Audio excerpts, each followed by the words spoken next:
Hello and welcome to another episode of the Tao of Humaning, where we explore the physical, energetic, emotional, and spiritual aspects of what it means to be human together.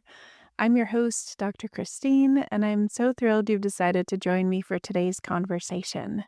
In today's episode, I want to talk about this phenomenon known as Mayvember and how I survive Mayvember as a doctor of traditional Chinese medicine. Now, some of you may have not heard of Mayvember, and some of you know this quite well. Mayvember is a very special time of year, which is similar to December, but without the gifts. And what is meant by that is Mayvember is a time when the school schedules, if you have children, get all out of rhythm, and they have all of the extra activities, all of the celebrations, all of the end of the year, cool things to showcase, their work the whole year long, right? So there's orchestra events and there's sporting events and there's class parties and spirit week and teacher appreciation and on and on and on and on and on. All of the things. All of them great. So amazing. And in terms of like routine and structure, like maintaining a flow of life, May tends to be a little bit extra.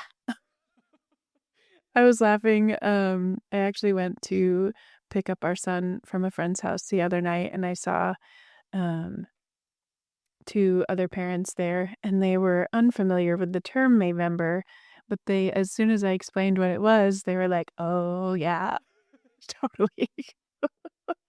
So, thinking about, the different seasons of life and seasons of, uh, we've talked a lot on this podcast about different times in our lives, like puberty and perimenopause and postpartum. And there's also these seasons of just our regular cycles in a year. And for those of us with children, May brings about a different set of challenges. And so, the normal sports and workout and homework and activities and things, you kind of get in a rhythm after the holidays, right? And then all of a sudden, I feel like every year spring comes along, and then all of a sudden it's May, and I'm like, oh my gosh, there are so many extra things in the schedule. I actually we'll talk about it in a minute, but I have a friend who actually pulled me aside and was like, I need you to grab your phone and open the Parent Square app and make sure that you have everything on the calendar because they know me really well and I appreciate that about them. I think I've talked about them before on my podcast. Um, but anyway, this time of year is a very specific kind of chaos. And I was talking to another friend about it the other day. And, I think the lens of, again, Chinese medicine for the win just allows for spaciousness and flow in a way that is just really lovely. So I thought that this would be a fun topic to bring to the podcast today, since it actually is being released. This will be released the last week of May. So perfect. You'll have it in time for next year and maybe a good reflection on how May has been for you so far. In terms of, how as a doctor of Chinese medicine, whenever I am looking at life, really, I'm always going to be grounding into what season is it? And I look at that as like, what is the season of life, right? What is the season in nature around us? Because as I will always say, we are actually a part of nature. And we also can utilize the natural energies that make up a season as a resource to help support us. And I'm going to tell you how I do that in the spring right now.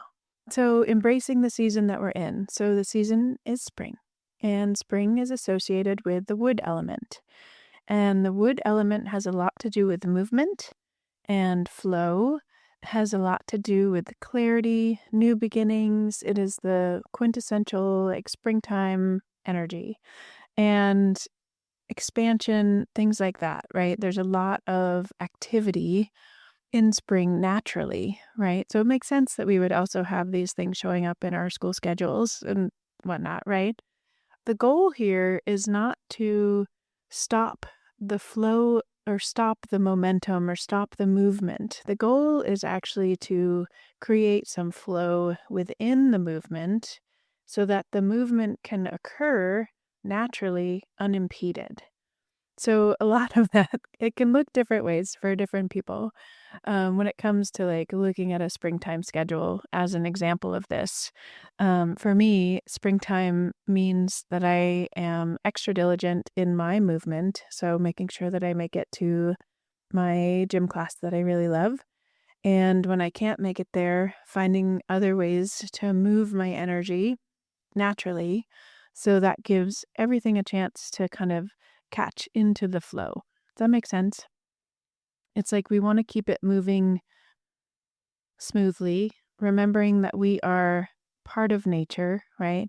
And really grounding into the season versus trying to fight it, right? Because if we try to fight the natural high energy, lots of movement time that we're in, it just creates honestly a lot of more frustration. So, for example, I have a friend who happened to just buy a house, and she also has multiple children, and it's May. And so there's just a lot of things going on. And now there's also a new house moving into part of Mayvember, which is like plot twist. Okay, what do I do with this? Um, and she mentioned the other day, well, maybe I shouldn't have bought a house in May. And I was like, actually, that was perfect, right? Like it's already a chaotic time. You might as well toss in something else because it's going to be chaotic regardless. So it's almost like it doesn't necessarily add more chaos. It simply adds more, I don't know. It's like if your perfect thing shows up and you're doing things that you love and you're with people that you love, it's like the more momentum and more things are not going to be a hindrance, right? If you're like clamping in and trying to control everything and make it like perfect, that's where you start to see stagnations and the energy start to like bump up against things. Is that making sense? We'll keep going. I was talking to someone the other day about this idea of a type C mom. A lot of times we hear about the type A moms, right? Very organized, all together, very good with the routines and the schedules and checking all the boxes. And then there's the type B mom, who is very not into all of the schedules and not as organized.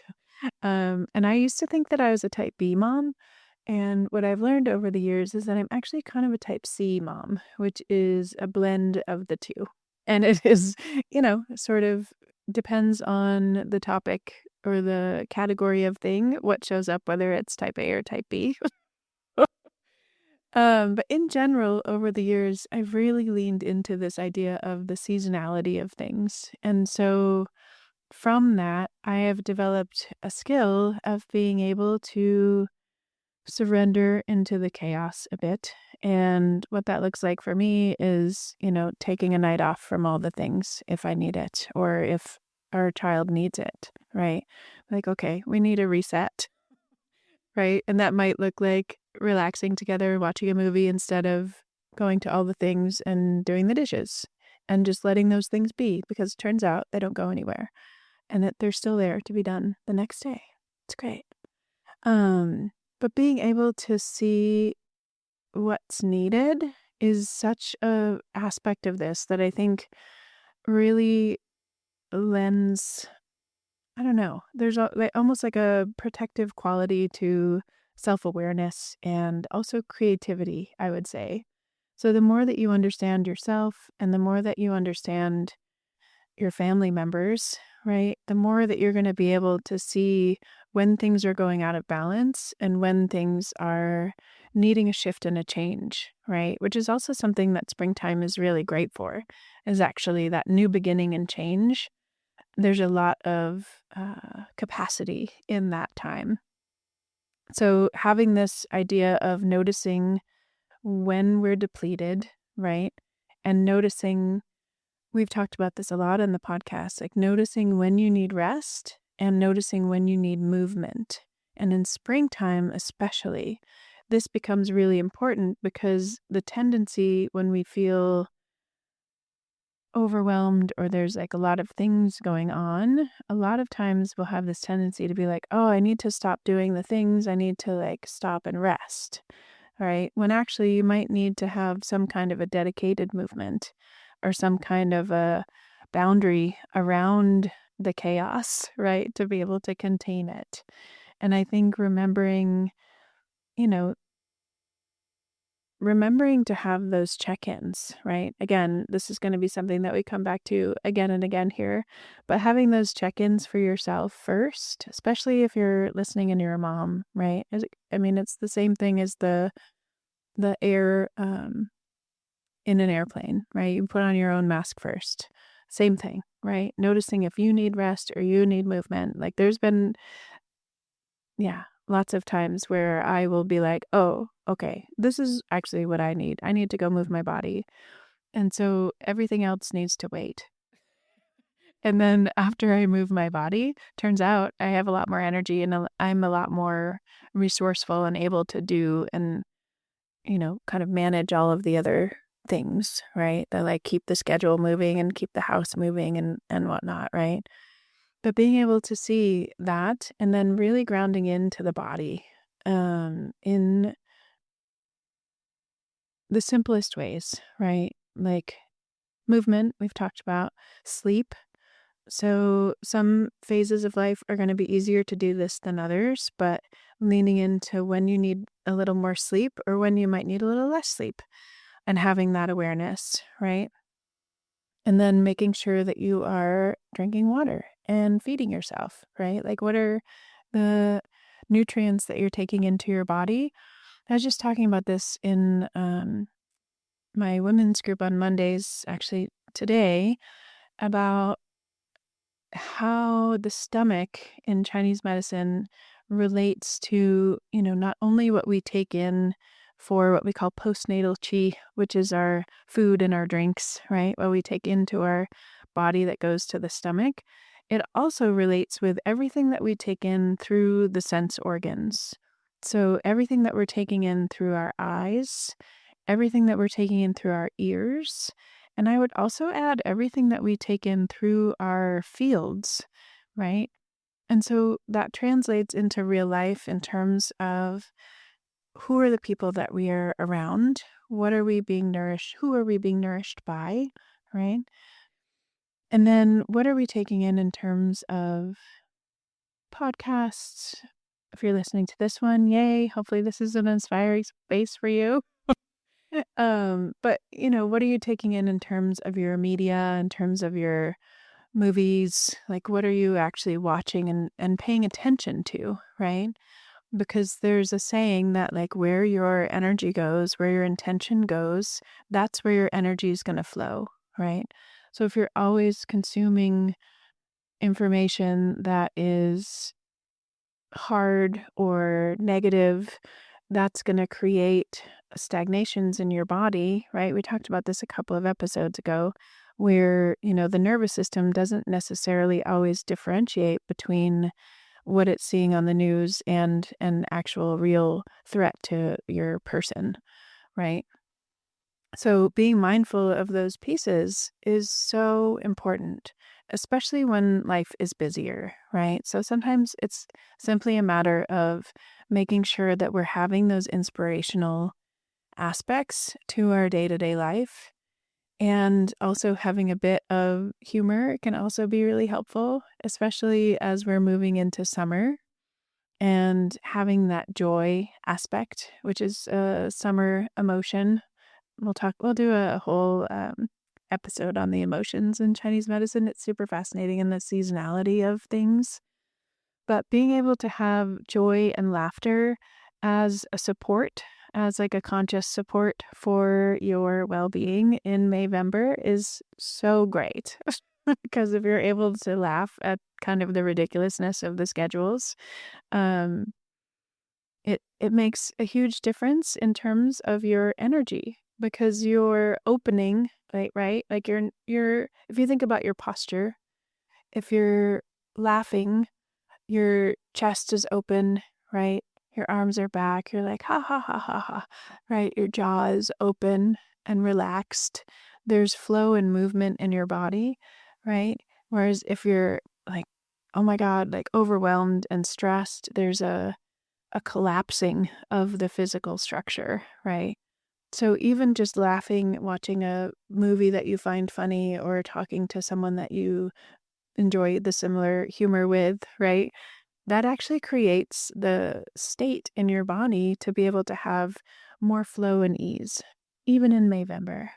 It's just bananas, the number of things to do. Um, I think ultimately the seasons that are more intense, and this goes for, the hormonal things that we've talked about too, like puberty, perimenopause, postpartum. Anytime there's more intensity in our lives, it's going to highlight our natural desires for perfectionism. And it's an opportunity to be able to see that and laugh if that's something that you're able to do, but also bring in this greater level of accepting.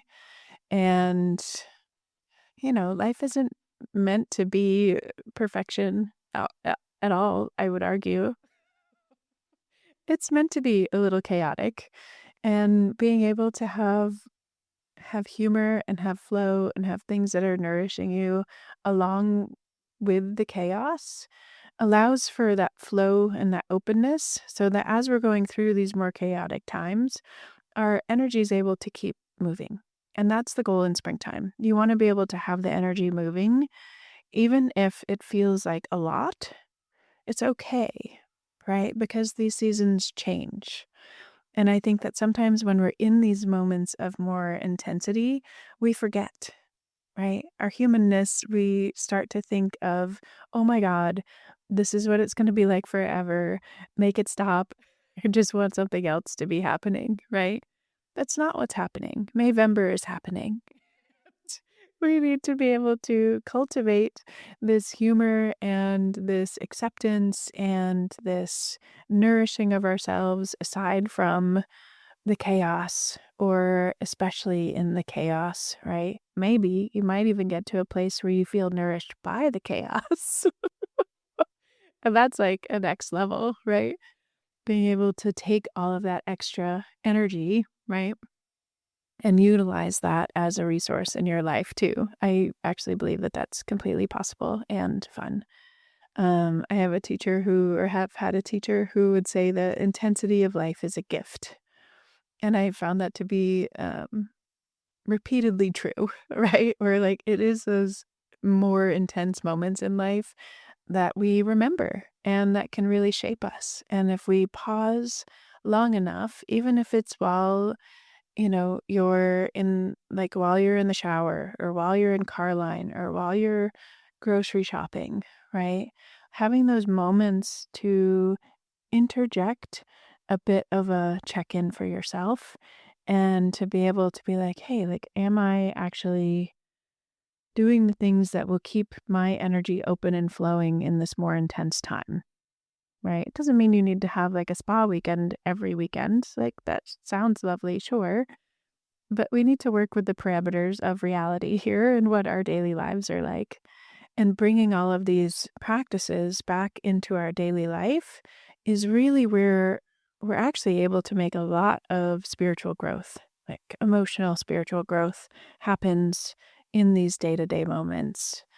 And really, if we're setting ourselves up with these check-ins to have these reminders of like, oh, am I doing the things that are ultimately keeping me more inspired? right? That's going to feed our spirit with the chaos of that energy, right? Because we're all doing things like we're seeing our kids like musical progress, right? We're seeing our kids' academic progress. We're seeing their like physical success through like sporting banquets and things like these are all amazing moments in life, right? And when we get too caught up in the overwhelm piece and the chaos of like Mayvember and right? We we run the risk of missing those moments, right? And those moments are precious and those moments can deeply nourish us even when we feel tired or like the to-do list is never ending or, right? All of those things. Okay. So I would say what's the other piece that I missed here? I'm just seeing I do actually have notes out today. Um the creativity piece as a protective aspect of our energy is, I think, really interesting. And I think creativity doesn't I used to have this storyline of, I'm not a artist or I'm not very creative when I was growing up. And I have found that to be a very silly story that I made up is actually not true at all. Turns out my creativity is just not with pen and paper or clay.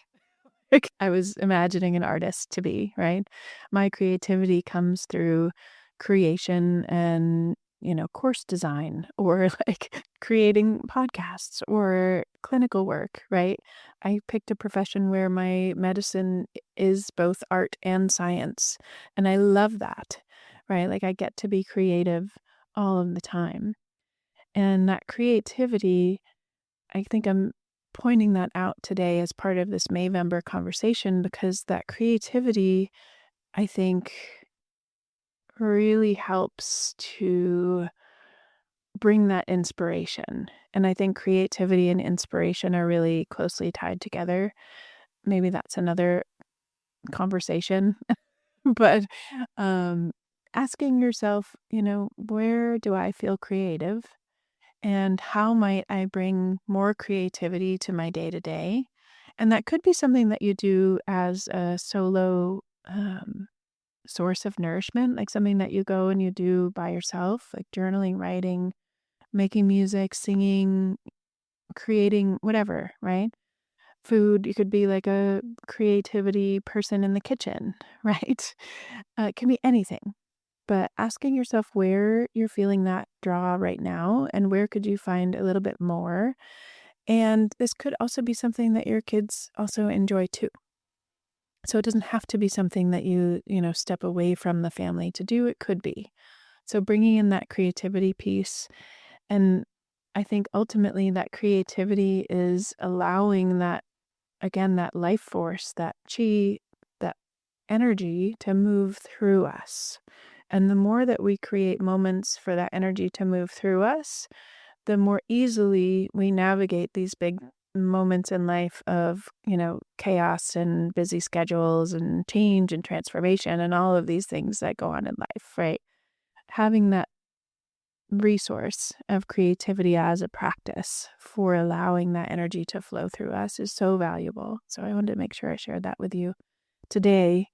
And then the last piece I want to share about Mayvember and what I think about in terms of traditional Chinese medicine and, embracing this seasonality is it's very normal to have a crash, so to speak, or a dip in energy after an intense period like this, right? Like we go through these periods of activation and then it kind of culminates in this peak and then it starts to come back down, right?